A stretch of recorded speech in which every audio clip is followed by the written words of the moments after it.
Hello everyone, मैं हूं आपके साथ शालिनी कपूर तिवारी। आप देख रहे हैं एसकेटी पॉडकास्ट। चिंतामणि एसकेटी और टेक ऑफ विद एसकेटी के जो लंबे पॉडकास्ट होते हैं उनकी छोटी क्लिप्स आपको इस चैनल में देखने को मिलेगी। कई बार आपके पास बहुत ज्यादा टाइम नहीं होता है और ऐसे में लंबे वीडियोस देख पाना पॉसिबल नहीं होता है, इसीलिए यहाँ आपको चिंतामणि एसकेटी और टेक ऑफ विद एसकेटी की छोटी छोटी क्लिप्स मिलने वाली हैं। तो कम समय में पूरी इंफॉर्मेशन के लिए फटाफट से हमारे इस चैनल को सब्सक्राइब करो। हम ऐसा सुनते हैं सर कि ये जो पूरा चुनाव आयोग है या उनके साथ काम करने वाले जो अधिकारी हैं, कर्मचारी हैं, उनकी संख्या बहुत बड़ी होती है। मैं एग्जैक्ट तो नहीं जानती सर, आप डिटेल में मुझे शायद या और मेरे व्यूवर्स को बता पाएंगे कि ये बीएलओ हो गए या बाकी लोग जो इस काम में लगे रहते हैं उनकी संख्या तकरीबन आप एक आइडिया के तौर पर अगर हमें बता पाएं कि कितनी होती होगी। देखिए, चुनाव आयोग में तो 3 आयुक्त होते हैं, एक मुख्य चुनाव आयुक्त और 2 आयुक्त, और उनका स्टाफ जो होता है दिल्ली में वो अधिक से अधिक 250-300 के बीच में होता है। बाकी जब इलेक्टोरल रोल रिवीजन या पोलिंग करते हैं तो उनका हर स्टेट में, हर ज़िले में अमला होता है, उसको वो ऑन बोर्ड लेते हैं। वो दूसरे काम भी करते रहते हैं और चुनाव से संबंधित, इलेक्टोरल रोल से संबंधित काम भी करते रहते हैं।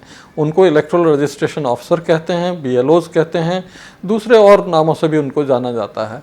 तो ये सब लोग मिलके ही ये काम करते हैं और मुझे लगता है इनका पर्याप्त प्रशिक्षण होता है, कैपेसिटी बिल्डिंग होती है, और जिन नियमों के अनुसार इसको संपन्न करना है वो उन नियमों के अनुसार ही उसको करते हैं। कहीं भी किसी भी तरह की कोई गलती होने पर चुनाव आयोग की व्यवस्था है कि उसकी जांच हो जाती है, उसके बारे में कार्रवाई हो जाती है और उसको करेक्ट कर लिया जाता है। तो मुझे लगता है प्रक्रिया, प्रोसेस सब कुछ अच्छा है। ये सवाल मैं इसलिए पूछ रही थी सर, मुझे अगर आप एक रफ आइडिया दे दें, कुछ हजार तो होते होंगे ना ये बीएलओ, और स्टेट लेवल पे आप जो बता रहे हैं उनकी संख्या? स्टेट लेवल पे जैसे बिहार है, वहाँ पहले 78,000 पोलिंग स्टेशन थे तो 78,000 बीएलओ होते थे। अब शायद 90,000 कर दिए गए हैं, तो 90,000 बीएलओज होंगे वहाँ।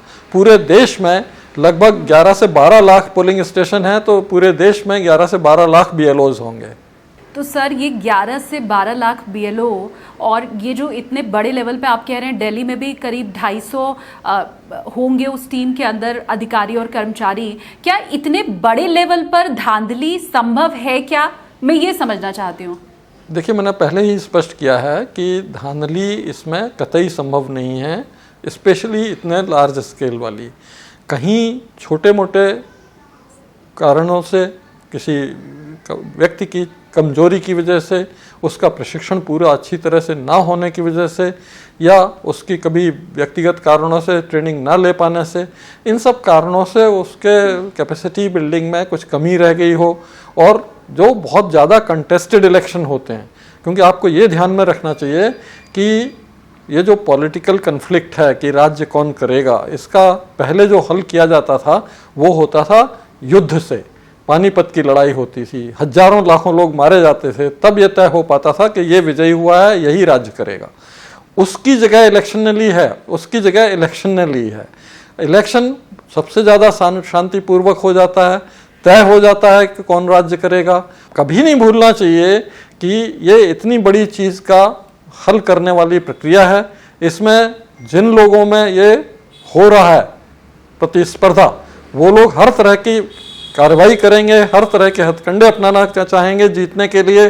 तो हमारी मशीनरी को भी चुस्त दुरुस्त और प्रशिक्षित रहना चाहिए ताकि उन हथकंडों की पहचान कर लें और उनको डिफीट कर दें, और चुनाव प्रक्रिया को किसी भी तरह से विपरीत रूप से प्रभावित ना होने दें। और चुनाव आयोग ये काम बखूबी करता रहा है और पूरे विश्व में हमारे चुनावों को गोल्ड स्टैंडर्ड माना जाता रहा है। तो इसलिए मुझे ये लगता है कि इस तरह की कोई भी गड़बड़ी होने की संभावना अपने देश के चुनाव में नगण्य है। मैंने आम आदमी पार्टी सांसद संजय सिंह का पॉडकास्ट किया था सर। उन्होंने मेरे पॉडकास्ट में 1 महीने पहले ही ये बात कह दी है कि आप लिख के रख लीजिए, मैं 10 बार आपके पॉडकास्ट में कह रहा हूँ कि अगर एसआईआर बिहार में होता है तो बीजेपी ये चुनाव जीत रही है। डंके की चोट पर उन्होंने ये बात कही। संजय राउत जी से, जो शिवसेना सांसद हैं, उनसे मेरी बात हुई, उनका मैंने पॉडकास्ट किया तो तकरीबन यही बात उनकी तरफ से भी कही गई। राहुल गांधी ये बात प्रेस कॉन्फ्रेंस करके कह ही रहे हैं। तो शिवसेना हो गई, आम आदमी पार्टी हो गई, कांग्रेस हो गई, अगर ये सारा विपक्षी दल मिलके एक ही बात कह रहा है और आप ये कह रहे हैं कि पहले जो पानीपत की लड़ाई होती थी उसकी जगह अब चुनाव आयोग ने ले ली है, तो ये सारी जो आवाजें उठ रही हैं उन्हें दबाने का काम फिर किसका है, सरकार का? नहीं, देखिए, उन्हें दबाने का काम कोई नहीं कर रहा है, और ये भी एक तरह का पोजीशनिंग होता है कि जो विपक्ष में लोग हैं, जैसे हमने आपको उदाहरण भी दिया कि जब 70 में 67 सीट आई तो ईवीएम पर कोई क्वेश्चन नहीं उठा, जब दूसरे राज्य में चुनाव हुए वहाँ हार गए तो ईवीएम पर क्वेश्चन उठ गया। तो मैंने देखा, उस समय भी देखा मैंने कि जब भी कोई चुनाव आता था तो उनकी बहुत शिकायतें मेरे पास आती थी कि साहब ऐसा हो रहा है, वैसा हो रहा है, और वो सब बातें नकार के जब रिजल्ट आते थे और वो जीत जाते थे तो कोई ईवीएम की बात नहीं होती थी। तो इस हिसाब से ये भी एक प्रक्रिया है जो राजनीतिक दृष्टि से देखनी चाहिए कि राजनीतिक दल हमेशा कोशिश ये करेंगे कि सारी मशीनरी पर यह दबाव बना रहे कि किसी भी तरह की गलती होने ना दें, और बहुत अच्छा है ये, ऐसा दबाव बना रहने से सारी मशीनरी को बल मिलता है और वो मशीनरी निष्पक्ष रह के चुनाव कराती भी है। दूसरी तरफ किसी भी तरह से इस तरह की गड़बड़ी करने वाले लोग भी अथातोत्साहित होते हैं। तो ये एक उस प्रक्रिया का हिस्सा हैं, उनको सिर्फ उतना ही वैल्यू देनी चाहिए जितना वैल्यू वो रखते हैं। बाकी उनके बारे में अगर आपको शर्त रखनी है तो जो ये लिख के देने को तैयार है उनसे लिख के रख लीजिए और फिर रिजल्ट से मिलान कर लीजिए, आपको पता लग जाएगा वो कितने सही हैं और कितना ये सिर्फ पोजीशनिंग का हिस्सा है। मैं बेझिझक होकर अगर आपसे कहूं सर, तो बीते दिनों ये माहौल देश में बनाया गया है, लोगों से भी मेरी बात हुई है, उन तक ये मैसेज पहुंचा है कि विपक्ष ये कह रहा है, एक तरह से मतलब उनकी एक तरह से ये कहने की कोशिश है कि जैसे प्रधानमंत्री नरेंद्र मोदी या अमित शाह फोन करके कहीं पर कह देते हैं कि देखो जी हमें तो ये चाहिए कि चुनावी नतीजा ये आना चाहिए, अब उसके हिसाब से तुम फेरबदल कर दो। लगभग यही बात दूसरे शब्दों में कहने की कोशिश विपक्ष की तरफ से की जा रही है। जब तक हम लोग इलेक्शन कमीशन में थे तब तक इस तरह की कोई भी बात किसी भी जगह से नहीं आई, और पूरा विश्व जो हमारे इलेक्शन को गोल्ड स्टैंडर्ड मानता है वो ऐसे ही नहीं मानता है। वो इसलिए मानता है कि ये फ्री, फेयर और क्रेडिबल इलेक्शंस होते हैं, और कई तरह की गलतियां, गड़बड़ियां दूसरे डेमोक्रेसीज में देखने को मिली हैं, वो अपने यहाँ देखने को नहीं मिली हैं। तो इन सब तथ्यों को नज़रअंदाज नहीं किया जा सकता, और हमें ये मान के चलना चाहिए कि ये सब बातें सिर्फ दबाव बनाने के उद्देश्य से पक्ष विपक्ष मिलकर करते रहते हैं, और इसको उसी स्पिरिट में लेना चाहिए।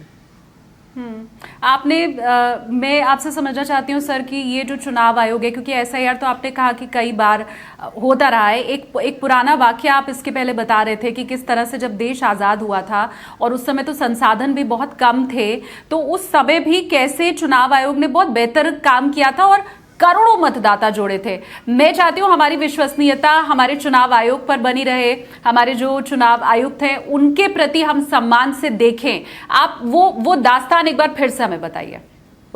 आप सोचिए 1947 में जो हमारा देश आज़ाद हुआ तो पार्टीशन हुआ, वेस्ट पाकिस्तान, ईस्ट पाकिस्तान, लाखों लोग यहाँ से उस तरफ गए और लाखों लोग वहाँ से इस तरफ आए, मारकाट भी बहुत हुई, काफ़ी हिंसा हुई। ऐसी परिस्थितियों में जबकि कॉन्स्टिट्यूशन भी लागू नहीं हुआ था 26 जनवरी 1950 के पहले, ना रिप्रेजेंटेशन ऑफ पीपल एक्ट 1950 था, ना रिप्रेजेंटेशन ऑफ पीपल एक्ट 1951 था, तब इलेक्शन कमीशन को हुक्म दिया गया कि हमें 51-52 में चुनाव कराना है। और आज का जब जो मतदाता सूची बनती है तो उसके लिए एक टेम्पलेट अवेलेबल रहती है। आज हमारे पास 99 करोड़ से ज़्यादा मतदाताओं की सूची ऑलरेडी है देश की, हमें उसी में सिर्फ एडिशन अल्टरेशन करना है। तो एक टेम्पलेट को सुधारना, सिर्फ अपडेट करना छोटा काम होता है। उस समय ये नहीं थी, क्योंकि उस समय जो गवर्नमेंट ऑफ इंडिया एक्ट में चुनाव होते थे उसमें अंग्रेजों ने सबको वोटिंग राइट नहीं दिया था, यूनिवर्सल सफरेज नहीं था, आर्टिकल 326 की बात नहीं थी। उन्होंने वोटिंग राइट दिए थे पढ़े लिखे लोगों को, ऐसे लोग जो टैक्स पे करते हैं, ऐसे लोग जो लैंडेड पेजेंट्री हैं, ऐसे लोग जो बहुत ज़्यादा टैक्स पे करते हैं, उन्हीं लोगों को वोटिंग राइट थे। इनफैक्ट उनने अपने देश तक में महिलाओं को वोटिंग राइट नहीं दिए थे, उन्होंने महिलाओं को वोटिंग राइट 1928 में दिए। जबकि हमारे देश में आज़ाद होने के तुरंत बाद यूनिवर्सल सफरेज दिया गया, गरीब हो, अमीर हो, महिला हो, पुरुष हो, जो भी एलिजिबल एज के ऊपर है, जो भी सिटीजन है उसको वोटिंग राइट पहले दिन से ही मिल गया। और संविधान लागू होने के साथ ही ये एक्ट बनने शुरू हुए और उस समय के इलेक्शन कमीशन ने बिना पते के लाखों लोग रिफ्यूजी कैंप में रहते हुए, आप सोचिए, ना मोबाइल फोन ना एसएमएस, किसी भी तरह की सुविधा नहीं, नंबर प्लीज वाले फोन होते थे, और इतना बड़ा देश जो प्रिंसली स्टेट्स का विलय होना था वो चालू था, तो हर बार कोई नई प्रिंसली स्टेट जुड़ जाए तो उसका भी इलेक्शन में नाम डालना है, उसकी भी वोटर लिस्ट बननी है। ये सब चुनौतियां होते हुए भी, और एक व्यक्ति की इलेक्शन कमीशन थी, श्री सुकुमार सेन उस समय चीफ इलेक्शन कमिश्नर थे, और उनके नेतृत्व में ही ये सब काम हुआ। और जो अंग्रेजों ने वोटर लिस्ट बनाई थी गवर्नमेंट ऑफ इंडिया एक्ट के अंतर्गत, उसमें 4 करोड़ वोटर होते थे। जब पहली वोटर लिस्ट हमारी बनके तैयार हुई 1951 में, तो उसमें 17.5 करोड़ वोटर थे। इतना बड़ा काम बहुत आसानी से, बहुत सुविधाजनक ढंग से, बहुत ही विश्वसनीय तरीके से उन्होंने कर लिया, और उसके एक्सपीरियंस के आधार पर ये कानून भी बन गए। 1950 का रिप्रेजेंटेशन ऑफ पीपल एक्ट, 1951 का, ये सब चीजें डिलीवर की हमारे ही भारत के निर्वाचन आयोग ने। ऐसी लेगेसी उन्होंने छोड़ी है, और उसके बाद भी लोगों ने, चाहे वो टी.एन. शेषन साहब हों, चाहे वो लिंगडो साहब हों, उन्होंने भी उसमें संवर्धन ही किया है, और इस तरह से चुनाव आयोग की छवि पूरे विश्व में आगे बढ़ाई है, जिस पर हमें गर्व होना चाहिए। और मुझे लगता है कि आगे आने वाली पीढ़ियों को भी गर्व होना चाहिए। बिल्कुल सर, और शायद यही वजह है कि हम विश्व के सबसे बड़े लोकतंत्र के तौर पर पहचाने जाते हैं। और आज के पहले तो कभी भी किसी मतदाता के मन में ये सवाल नहीं आया कि जानबूझकर हमें ये जो लोकतंत्र का महापर्व है उससे दूर रखा जा रहा है। अब कोशिश इसकी जरूर हो रही है, चुनाव आयोग को भी इसमें मुझे लगता है, जैसा आपने भी अभी सलाह दी, कि ये उनकी तैयारी होनी चाहिए और कोशिश होनी चाहिए कि वो जनता के बीच में अपना भरोसा कायम रख सकें। अब एक दुविधा और है सर लोगों के मन में, SIR और NRC, इन दोनों को जोड़ के भी देखा जा रहा है। देखिए, इसको जोड़ना नहीं चाहिए, क्योंकि जब असम इलेक्शन हम लोगों के समय में हुए थे उस समय NRC वहाँ चल रहा था, और NRC में भी फॉरेनर्स ट्रिब्यूनल थे, सुप्रीम कोर्ट उसको मॉनिटर भी कर रहा था, सब तरह की प्रक्रियाएं थीं, वर्षों वो प्रक्रिया चली, और 19 लाख पर एक अटक गई कि 19 लाख लोग ऐसे हैं जो जिनके पास प्रमाण नहीं है सिटीजनशिप का। लेकिन आज तक उनका निराकरण नहीं हो पाया, आज तक ये चीज़ तय नहीं हो पाई कि उनको क्या किया जाए। तो NRC भी बिल्कुल अलग है, और ये जो SIR है ये बिल्कुल अलग है। SIR सिर्फ इलेक्टोरल रोल की बेंचमार्किंग के लिए की जाती है कि अगर उसमें किसी भी तरह की त्रुटियां आ गई हों तो उनको एक बार सघन रूप से हाउस टू हाउस सर्वे करके नए सिरे से बना के देख लिया जाए, और किया जाता है। तो इसलिए मुझे नहीं लगता कि इन सब में कोई साम्य है, और हमें इस तरह का कोई संदेह होना चाहिए।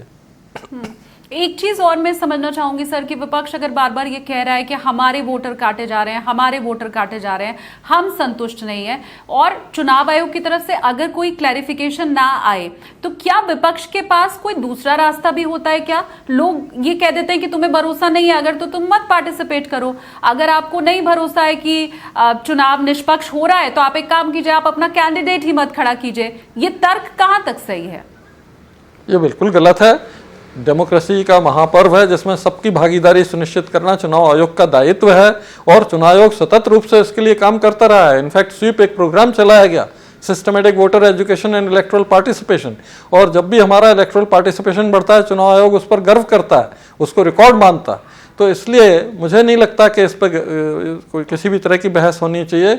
चुनाव आयोग का ये कर्तव्य है कि सारे मतदाता जो एलिजिबल हैं हमारे चुनाव में वोट डालने के लिए, वो अपना नाम रजिस्टर कराएं। उनके मन में किसी तरह का भय, किसी भी तरह की शंका डालने का कोई अगर प्रयास कर रहा हो तो वो उसको निर्मूल साबित करें, और इंश्योर करें कि हर एलिजिबल मतदाता वोट डालने पोलिंग बूथ पर जरूर आए।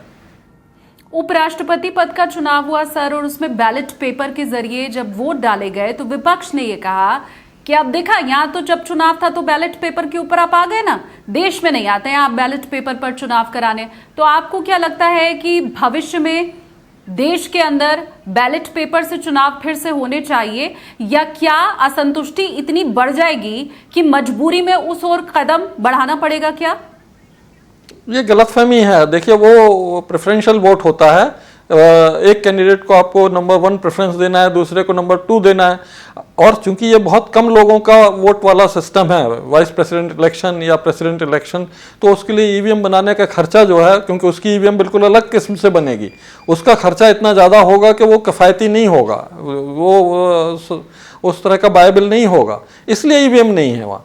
बाकी और कोई कारण नहीं है। वो 7,000 वोट 8,000 वोट बैलेट छाप के कर लिए, कोई दिक्कत नहीं है। बाकी सुरक्षा व्यवस्था की भी कोई दिक्कत उसमें नहीं आती, क्योंकि इतना कम है, और दिल्ली में हो रहा है तो वहाँ पुलिस भी अच्छा पर्याप्त होती है। हमारे जो चुनाव होते हैं ये छोटे छोटे गांव में, रिमोट कॉर्नर्स में, जूनागढ़ जैसे गिर फॉरेस्ट के समय वहाँ पे ऐसी जगहों पर होते हैं जहाँ पर्याप्त पुलिस बल भी नहीं होता, और भी कई तरह की गड़बड़ियाँ हो सकती हैं। तो इसलिए बैलेट पेपर के समय में जो प्रॉब्लम्स होती थी, बूथ कैप्चरिंग होती थी, बैलेट स्टफिंग होती थी, बैलेट बॉक्स लूट लिए जाते थे, वो सब चीज़ों से निजात हमें ईवीएम ने दिलवाया है। दूसरे, हमारे वोटर पे एक लांछन लगता था कि उसे वोट डालना भी नहीं आता, लाखों लोग वोट जो है इनवैलिड हो जाते थे कि निशान गलत जगह लगा है, उधर लगा है, इधर लगा है, वो सब भी खत्म हुआ, और हमारे वोटर पे लांछन लगने की प्रक्रिया भी खत्म हुई है। तो इसलिए हमें गर्व होना चाहिए कि ये जो टेक्नोलॉजी है वोटिंग की, ये बहुत फुल प्रूफ है, और बहुत अच्छी तरह से इसने अपना रिजल्ट्स डिलीवर किया है। एक दो सवाल मैं बिल्कुल आम जनता के लिए सर आपसे पूछ रही हूँ, जिससे कोई मतलब नहीं है विपक्ष क्या कह रहा है, सरकार क्या कह रही है, उसको बस जाना है पोलिंग बूथ तक, अपना वोट देना है, अपने कैंडिडेट को चुनना है। ये बिल्कुल लेमैन के लिए मेरा सवाल आपसे ये है कि क्या लोगों के नाम मतदाता सूची में बिना उन्हें इंटीमेट किए, बिना उन्हें बताए काट दिए जा सकते हैं? ऐसी शिकायतें पूर्व में भी हुई हैं। कई बार मतदाता शिकायत करता है पोलिंग बूथ पे आके कि साहब हम तो यहाँ हैं और हमारा नाम कट गया है। तो इसको पूरी तरह से देखना चाहिए, और उसमें हमें ये लगता है कि जो कमिटेड वोटर होते हैं, जो आम जनता के सामने जाहिर होता है कि ये इस पार्टी के वोटर हैं, तो दूसरी पार्टियां उनके वोट काटने के लिए मैनिपुलेशन की टैक्टिक्स अपनाती हैं। हमने कहा ना, ये युद्ध को रिप्लेस करने वाली प्रक्रिया है, तो हर तरह का हथकंडा पॉलिटिकल पार्टी और उनके वर्कर्स अपनाने की कोशिश करते हैं जीतने के लिए, तो उसमें यह भी एक शामिल हो जाता है। तो कई बार ऐसा होता है, लेकिन उसमें जो कमी है वो वोटर की भी कमी है, क्योंकि इलेक्शन कमीशन इसकी भी व्यवस्था करता है कि चुनाव से ठीक पहले हर पोलिंग बूथ पे वोटर लिस्ट को पढ़ने की व्यवस्था की जाती है कि आप आइए, सुनिए, और आप सुनिश्चित करिए कि आपका नाम वहां है, और अगर नहीं है तो वहीं फॉर्म रखे रहते हैं, आप फॉर्म में अप्लाई कर दीजिए 6 में। अगर किसी ने गलती से आपका कटवा दिया है तो उसे वो फिर से जोड़ लेंगे और आपका वोट सुरक्षित रहेगा। तो इलेक्शन कमीशन तो हर तरह का प्रयास करता है, लेकिन कई बार लोग इतने ज़्यादा आश्वस्त रहते हैं और सोचते हैं कि इलेक्शन कमीशन की ही सारी जिम्मेदारी है कि सब तरह के हथकंडों से वो हमें बचाए और हमारा वोट सुरक्षित रखे, ऐसा सोचते हैं, और वो उस मीटिंग में भी नहीं आते हैं, तो उन्हें कई बार ऐसा देखना पड़ता है। तो लोकतंत्र की रक्षा का दायित्व तो अकेले इलेक्शन कमीशन या सुप्रीम कोर्ट पर नहीं है, लोकतंत्र की रक्षा का दायित्व तो हर वोटर पर है, हर नागरिक पर है। अगर वो जागरूक रहेगा तो लोकतंत्र हमारा हमेशा सुरक्षित रहेगा। खुदा ना खास्ता सर मेरा नाम कट ही गया वोटर लिस्ट से, है ना, मैं ढूंढ रही हूँ, मेरा नाम नहीं दिखाई दे रहा है। राहुल गांधी कह रहे हैं कि जानबूझ के लोगों का नाम काटा जा रहा है। अब मैं उस लिस्ट में अगर आई गई, मेरा कोई व्यूवर उस लिस्ट में आ ही गया, और आपने कहा नाम दोबारा जुड़वाया जा सकता है, तो क्या ये प्रक्रिया बहुत आसान है? बहुत आसान है, और नॉमिनेशन के अंतिम दिन के तक चलती है, एडिशन, अल्ट्रेशन, ये सब चलते हैं। अगर आप चुनाव घोषित भी हो गए हैं, नॉमिनेशन का अंतिम दिन आने के कुछ दिन पहले अगर आपने वहाँ देख लिया कि आपका नाम कटा है, तो आप फॉर्म 6 दे दीजिए और इंश्योर करिए कि वो आपका उसमें हो जाए, और BLO और वो सब जांच करके वो अपना रिपोर्ट दे दें और आपका ERO जो है नाम उसमें जोड़ दे, तो वो एडिशन अल्ट्रेशन की लिस्ट में चला जाएगा और आपको वोट डालने की सुविधा मिल जाएगी। लेकिन अगर उससे ज़्यादा देर हो गई और आप जागरूक नहीं हुए, सोते रहे, तो फिर मुश्किल होगा, फिर नहीं हो पाएगा। आम आदमी पार्टी सांसद संजय सिंह ये मुझे कह रहे थे कि SIR की जरूरत क्या है, ये आप मुझे बता दीजिए। उनका ये कहना था कि बीजेपी बिना SIR के ही लोकसभा का चुनाव जीत के आई है ना, तो जब बिना SIR के लोकसभा का चुनाव वो जीत गई और अभी तक लिस्ट सही थी, तो अब बिहार में जब विधानसभा चुनाव हो रहा है तब SIR की जरूरत क्यों है? उनका यह कहना था कि धांधली की ही इसलिए जा रही है ताकि बीजेपी चुनाव जीत सके। अब ये उनकी बात हुई सर, मैं आपसे समझना चाहती हूं कि एसआईआर की जरूरत क्यों है, क्योंकि हर आदमी इसे अपने अपने ढंग से बताने की, समझाने की, इंटरप्रेट करने की कोशिश कर रहा है। एक शख्स को मैंने बोलते हुए सुना, वो ये समझा रहे थे कि जी भाई जो घुसपैठिए हैं ये उन्हें रोकने की कोशिश है। कल दिन जो घुसपैठिया है वो पहले यहाँ का नागरिक बन जाएगा, फिर उसका नाम वोटर लिस्ट में जुड़ जाएगा, फिर वो चुनाव लड़ना भी शुरू कर सकता है। चुनाव लड़ना जब शुरू करेगा तो एक दिन जीत भी जाएगा, और फिर एक दिन एक जो घुसपैठिया होगा वो हमारा सांसद बन जाएगा, विधायक बन जाएगा, नेता बन जाएगा। ये उन्होंने अपने ढंग से समझाया। अब मुझे एक पूर्व चुनाव आयुक्त के नजरिए से ये जानना है, मेरे व्यूवर को समझाना है कि एसआईआर की जरूरत क्यों है सर। एसआईआर की जरूरत किसी को हराने या जिताने के लिए नहीं होती है।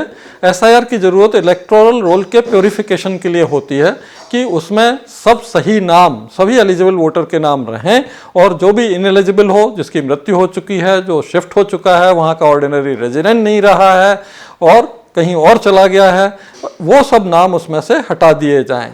तो इसकी प्रक्रिया को ही इंटेंसिव रिवीजन के रूप में लिया जाता है और उसी पर्पस से होता है। बाकी पॉलिटिकल पार्टीज उसके मंतव्य को कैसा भी बना के अपने राजनीतिक हित संवर्धन के लिए उपयोग में कर रहे हैं, इसके लिए उन्हें कोई रोक नहीं सकता है। वो उसका उपयोग उस तरह से करते रह सकते हैं।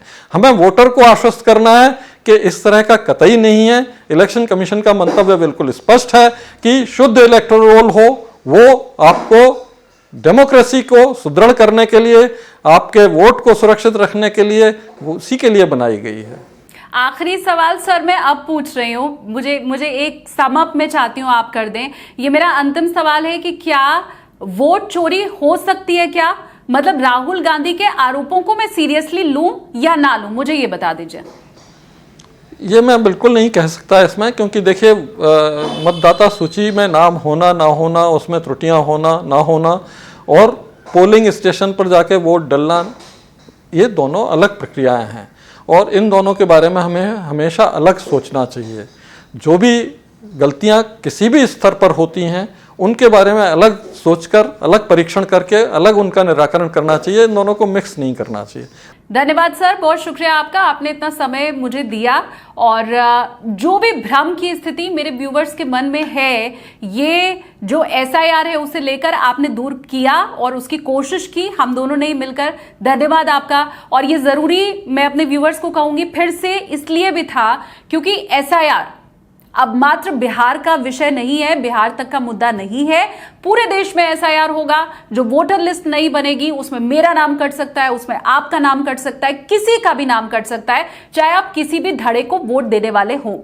जिस बेहतर ढंग से ओपी रावत सर ने ये जो पूरा क्लैरिफिकेशन है वो दिया है, और ये जितने भी सवाल आपके मन में थे उसे शांत किया है, मैं समझती हूँ इतना काफी रहा होगा। फिर भी कुछ रह गया है, अगर आपके मन में, कमेंट सेक्शन खुला हुआ है, आप हमें बता सकते हैं कि ये वो सवाल था जो आप जानना चाहते थे लेकिन इस पॉडकास्ट में उसका जवाब आपको मिला नहीं है, तो वो आप फटाफट से मुझे कॉमेंट करके बताइए। और ये वो मुद्दा है जो पूरे देश तक पहुंचना चाहिए। एक पूर्व मुख्य चुनाव आयुक्त जितने बेहतर ढंग से चुनाव आयोग को समझता है, चुनावों को समझता है, एसआईआर को समझता है, इन दावों और आरोपों को समझता है, उतना बेहतर ढंग से कोई नहीं समझता है। निष्पक्ष होकर ओपी रावत सर ने ये पूरा जो विवाद चल रहा है उसे समझाया है, तो आपके मित्र भी इसे समझ सकें, न्यूट्रल तरीके से पॉडकास्ट को देख सकें, इस पर चर्चा कर सकें। इसके लिए जरूरी है कि ये पॉडकास्ट दूसरों तक पहुंचे। तो प्लीज इन वीडियोस को आप ज्यादा से ज्यादा शेयर कीजिए, और ऐसे ही इंटरेस्टिंग पॉडकास्ट जो समसामयिक मुद्दे के ऊपर हैं आप तक हम लेकर के आए। इसके लिए यह भी जरूरी है कि आप इस पॉडकास्ट को लाइक कीजिए और अपना प्यार बनाए रखिए टेक ऑफ विद एसकेटी के साथ। धन्यवाद।